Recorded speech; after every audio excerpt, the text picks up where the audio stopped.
আসসালামু আলাইকুম। শুরু করছি কৃষি সংবাদ কক্ষে আছি হৃদয় হোসেন। এখনকার সংবাদ আয়োজন একই সঙ্গে চ্যানেলের ইউটিউব চ্যানেল এবং চ্যানেলের ওটিটি প্ল্যাটফর্ম আইস্ক্রিনে লাইভ স্ট্রিম হচ্ছে। আবহাওয়া অফিস ঝড় বৃষ্টির পূর্বাভাস দেওয়ায় উৎকণ্ঠায় দিন কাটাচ্ছেন যশোরের বোরো ধান চাষিরা। যশোরে বোরো ধান পাকতে শুরু করায় এই সময় ঝড় বৃষ্টি হলে ফলন বিপর্যয়ের মুখে পড়বেন তারা।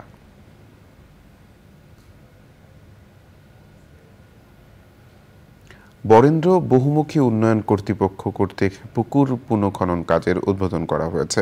পুকুর পুনঃখনন ও ভূ উপরিস্থ পানি উন্নয়নের মাধ্যমে ক্ষুদ্র সেচ ব্যবহার প্রকল্পের আওতায় রাজশাহী বিশ্ববিদ্যালয়ের নারিকেলবাড়িয়া ক্যাম্পাসে কাজের উদ্বোধন করেন বরেন্দ্র বহুমুখী উন্নয়ন কর্তৃপক্ষের চেয়ারম্যান বেগম আখতার জাহান। অনুষ্ঠানে প্রধান অতিথি ছিলেন রাজশাহী বিশ্ববিদ্যালয়ের উপাচার্য প্রফেসর ডক্টর গোলাম সাব্বির সাত্তার।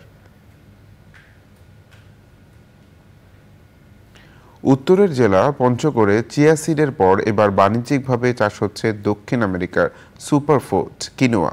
কম খরচ ও পরিশ্রমে বিদেশি এই ফসল চাষ করে অন্য ফসলের তুলনায় প্রায় 5 গুণ বেশি লাভ পেয়েছেন কৃষক। কিনোয়া বহুবিধ পুষ্টিগুণে ভরপুর হওয়ায় মানবদেহের জন্য উপকারীও। পঞ্চগড় থেকে এ রহমান মুকুলের পাঠানো তথ্য ভিডিওচিত্রে সুদীপ্তা মাহমুদের রিপোর্ট। পঞ্চগড়ের গরিনাবাড়ি ইউনিয়নের প্রত্যন্ত গ্রাম চারুখুড়ার কৃষক আমিনুর রহমান বিদেশি শস্য কিনোয়া চাষ করে সাড়া ফেলেছেন।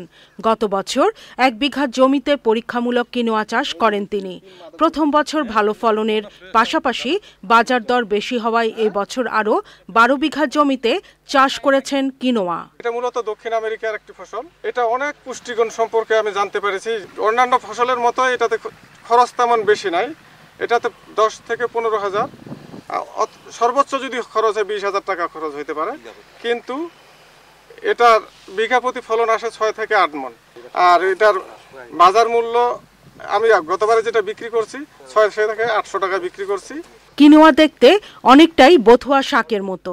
অপ্রচলিত বিদেশি ফসল কিনোয়া স্থানীয়দের মধ্যে ব্যাপক সাড়া ফেলেছে। এটা বলে বিদেশি ফসল নাকি ভাই, আমি দেখতে পাচ্ছি, আগামী বছর আমি করতে চাই। এটা নতুন এসেছে তো এটা তো আমরা দেখিনি, তে এটা বথুয়ার মতো তে ফল ভালো ধরছে, তে এটা হচ্ছে খাইতে ফির ভালো লাগে এবং এটি তেমন রোগ বালাই নাই বললেই চলে এবং অল্প দিনে 80 থেকে 90 দিনে ফসল হয়। এর সাথে আমরা অন্যান্য ফসল আবাদ করতে পারতেছি এবং অন্যান্য কৃষককে উদ্বুদ্ধ করতেছি। আশা রাখা যায় সামনে বছরে আরো কিছু নতুন কৃষক যোগ হবে। এটি চিনোপোডিয়াম গোত্রের অন্তর্ভুক্ত চিনোপোডিয়াম কেনুয়া। আরেকটা আছে চিনোপোডিয়াম বথুয়া, এর পাশাপাশি একটি উদ্ভিদ। এটি আমাদের দেশের আবহাওয়া এবং জলবায়ু, বিশেষ করে উত্তরাঞ্চলে এটি ভালো হচ্ছে, ফলনও ভালো। এটি প্রসেস করে খাওয়া যায় এবং আমাদের বিভিন্ন সুপার শপগুলোতে এগুলো বেশি দামে বিক্রি হচ্ছে। এটি মূলত আমাদের নভোচারীদের প্রোডাক্ট খাওয়া। এখানে প্রোটিন পার্সেন্টেজ অনেক বেশি, বিশেষ করে 9টা অ্যামাইনো অ্যাসিড আছে এবং বিভিন্ন ধরনের মিনারেলগুলো থাকার ফলে এটি সুপারফুড হিসেবে বিবেচিত হয়। প্রতি বিঘা জমিতে কিনোয়া চাষে খরচ 10,000 থেকে 15,000 টাকা। 80 থেকে 90 দিনের মধ্যেই কিনোয়া উত্তোলন করা যায়। বাজারে প্রতি কেজি কিনোয়ার দাম 600 থেকে 800 টাকা। Sudipta Mahmud, channel I. এই ছিল কৃষি সংবাদ। ধন্যবাদ সবাইকে।